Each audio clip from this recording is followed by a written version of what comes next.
This Focus on Health segment is brought to you by Aurora Health Care. Hello and welcome to Focus on Health. I'm Ted Stefaniak. Today we're in the cardiology department of the Aurora Health Center in Oshkosh, and we're going to be talking a little bit about electrophysiology. Now, what is it? Well, it's a subspecialty of cardiology, and it treats people who have an abnormal heart rhythm.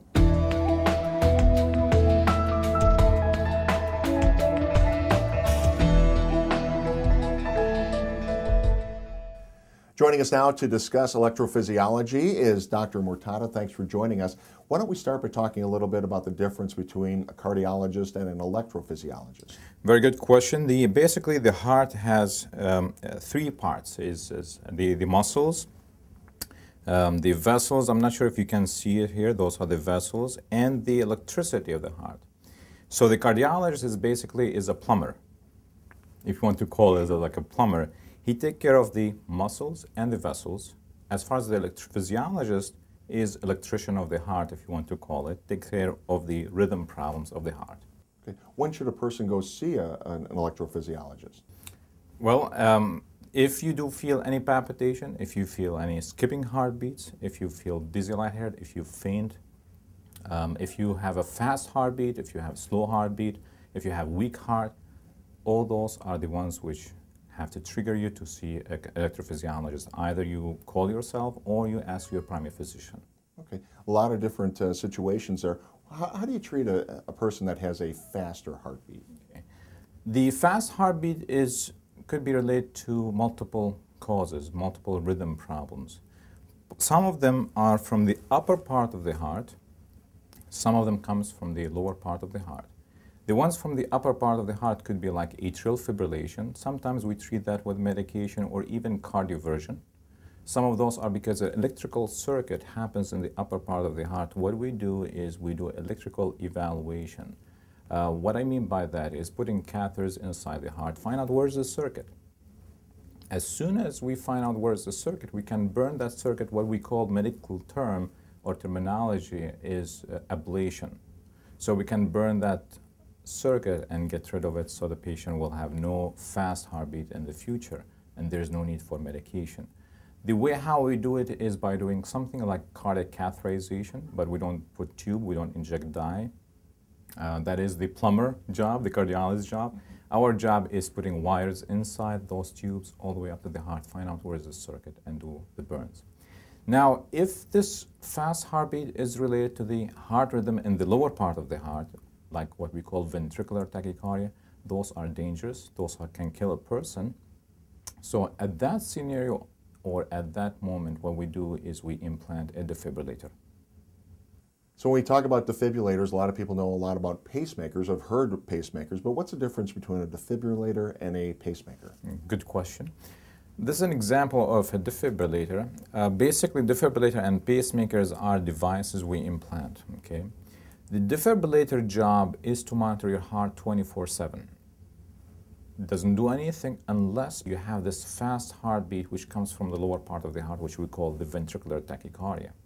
So as soon as you have this rhythm problem, this device will give you a high energy, about 600 to 700 volts, to restart your heart and bring you back to normal rhythm and save your life. So as far as for the pacemaker, it's a device, and also we implant that device. But the job of the pacemaker is a little bit different than the defibrillator. The defibrillator treats the fast heartbeat, but the pacemaker treats the slow heartbeat. The pacemaker job is basically giving minimal jolt, at least maybe 5 volts instead of the 600 volts, but it's all the time to pace the heart. Instead of the heart going very slow, the pacemaker will keep the heart fast enough so the person will not have the symptoms. And what are the differences? The size. This is the size of a defibrillator.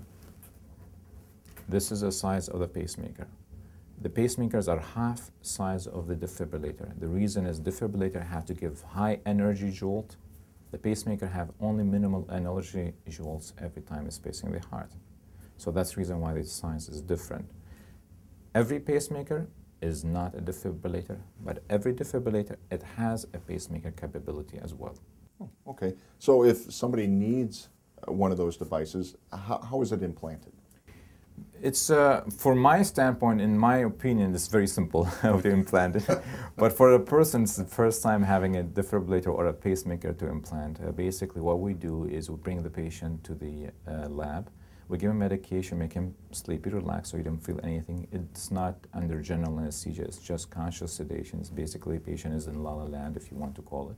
We numb the area of the implant. We usually implant in the left side, below the clavicle bone, sometimes in the right side as well. In the old ages, when we have 10 times this size, we used to implant in the abdomen. So after we open the skin, there's a vessel behind the clavicle bone.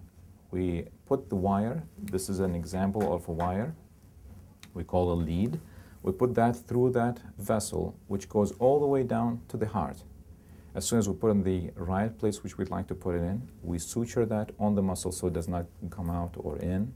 And then we connect this wire to the defibrillator or to the pacemaker, it depends. And we'll put everything underneath the skin. After we put it under the skin, we close the skin. The patient will stay overnight. He can go home the next day. So relatively a quick procedure, considering it could save somebody's life. Exactly. Now, I want to also ask you about people who have fainting spells. Is this a possible treatment for somebody that has fainting spells? As far as for the fainting, there's multiple causes for the fainting. The most common one is because of the blood pressure drops and because of something we call vasovagal reaction. It's because of vagal nerve in the system. Basically, we treat those patients with the medication. And how to know if this is vasovagal or not, we do something we call tilt table test. We put the person on a tilt table test and we raise his head up to 70 degrees. And we see if there's any reaction as far as for the blood pressure and the heart rate. Now, is there any other reasons for the fainting? Yes, there is other cardiac reasons like rhythm problems, either fast heart rate, like ventricular tachycardia. Then at that time, yes, we need to put a defibrillator, or very slow heart rate. So basically at that time, we'll put a pacemaker to prevent this fainting from happening. Is there any other reasons for the fainting? Yes, there's non-cardiac reasons, which is about 10% chance that might happen. And that is neurology work, basically. So any person who had fainting, you need to go to cardiologist or electrophysiologist to find out what's the reason why the person's faint. And if we don't find any reasons, then he will go to the neurologist to evaluate that condition. Okay. And then if a person does need one of these devices, how does their quality of life change? Also very good question, because there's a lot of people concerned about it. They get depressed. They feel this is going to limit their life. They ask, can I do my sport? Can I do my hunting? Can I do anything I'd like to do? There will be no limitation of life. The only limitation which we say is initially after the implant, until the wires will heal in place, the person should not raise his arm above the shoulder, should not push, pull, or lift more than 5 to 10 pounds for at least a month. So that is the limitation as far as for the function, only for 1 month. After 1 month, there's no limitation. Other possible limitations, some electronics, because this is an electronic machine, so there's other electronic machines can affect it, and we can educate the person regarding those electronics, which one okay and which one is not. But function-wise, lifestyle, they can do whatever they want. It's certainly minimal compared to the potential, the danger that it could cost you your life if you didn't do something like this. Definitely it is. All right. Dr. Mortada, we appreciate you taking some time today. It's a pleasure. Thank you. If you'd like to know more about electrophysiology or to schedule an appointment with Dr. Mortada, talk to your primary care doctor or call Dr. Mortada's office at Aurora Health Center in Oshkosh at 920-303-8700. I'm Ted Stefaniak. That's a look at Focus on Health. We'll see you next time. This Focus on Health segment has been brought to you by Aurora Healthcare.